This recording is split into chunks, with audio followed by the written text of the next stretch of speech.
তো গাইস, শেষ জামানায় এমন একটা যুদ্ধ হবে যে যুদ্ধটায় টোটাল মুসলমান এক সাইডে, এছাড়া প্রতিটা ধর্ম, প্রতিটা মানুষ, মানে বেধর্মী যে মানুষগুলো সব টোটাল এনিথিং এভরিথিং সব বিপরীত দলে, আর ইসলাম আর এক দিকে।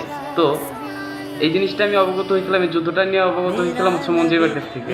আরও অনেক কিছু এই যুদ্ধটা নিয়ে আমি শুনছি, জানি, যেটা বলতে গেলে হয়তো ভিডিওটা বড় হয়ে যাবে। তো আমার তারপর থেকে এই জিনিসটা যে সময় শুনছি, এটা নিয়ে অনেক কিছু যে সময় শুনছি, আমার মনে হচ্ছে একটা জিনিস খুব পরিমাণ নাড়া দিচ্ছিল যে আল্লাহ যাই করো আল্লাহ, এই যুদ্ধটায় যদি কোনোভাবে আমি সামিল হইতে পারি, সেটা হোক একেবারে জীবনের শেষ সময়টায়, একেবারে বৃদ্ধ বয়সে হোক, যুবক বয়সে, সেটা যে কোনো সময় হোক, যেন আল্লাহ এটা পাই বা এই জায়গায় জন্য সামিল হইতে পারি।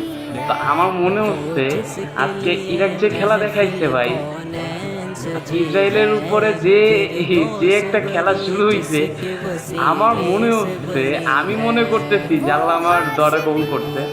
আপনি একটা জিনিস দেখেন, ইন্ডিয়ার ব্যাপারটা দেখেন, ইসলামকে নিয়ে কটূক্তিকর কথা বলছে, আমার রাসূলকে নিয়ে কটূক্তিকর কথা বলছে, যেটা নিয়ে টোটাল ইন্ডিয়া কিন্তু ইন্ডিয়ার ইসলাম একদিকে, বাকি সব আর একদিকে।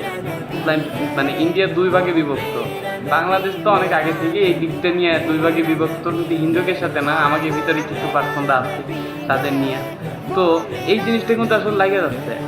কিন্তু একটা জিনিস আমি ক্লিয়ার করে দিই, মানে এই যুদ্ধটার কথা যেটা বলা হয়েছে এখানে, যে শুধু ইসলাম একদিকে আর সবাই আর একদিকে, এমন না। ইসলামেরও কিছু পার্সন আমাদের বিপরীতে থাকবে, ইসলামের বিরুদ্ধে থাকবে। তো সবার জন্য কিন্তু অনেক অনেক শুভকামনা রইল। হয়তোবা খুব তাড়াতাড়ি সেই সময়টা চলে আসতেছে, আর আল্লাহ হয়তোবা আমার মতো যে পার্সনগুলো এই দোয়াটা প্রতিদিন করতেছে, ঠিক আছে, আল্লাহ হয়তোবা এই দোয়াটা তাদের জন্য, আমাদের জন্য, সবার জন্য কবুল করে নিচ্ছে। আর আমরা খুব তাড়াতাড়ি হয়তোবা মানে সেই সুযোগটা আল্লাহ আমাদের দিবে, আমরা হয়তোবা যাইতে পারবো। শহীদ হয়ে গেলেও কোনো সমস্যা নেই, কোনো প্যারা নাই, চিল।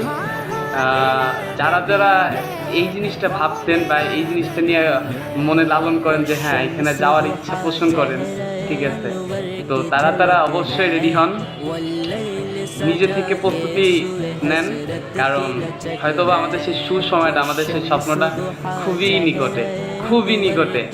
ধন্যবাদ। নারায়ে তাকবীর, নারায়ে রিসালাত। ये सुए हजरत की लचक है, आलम को जिया आलम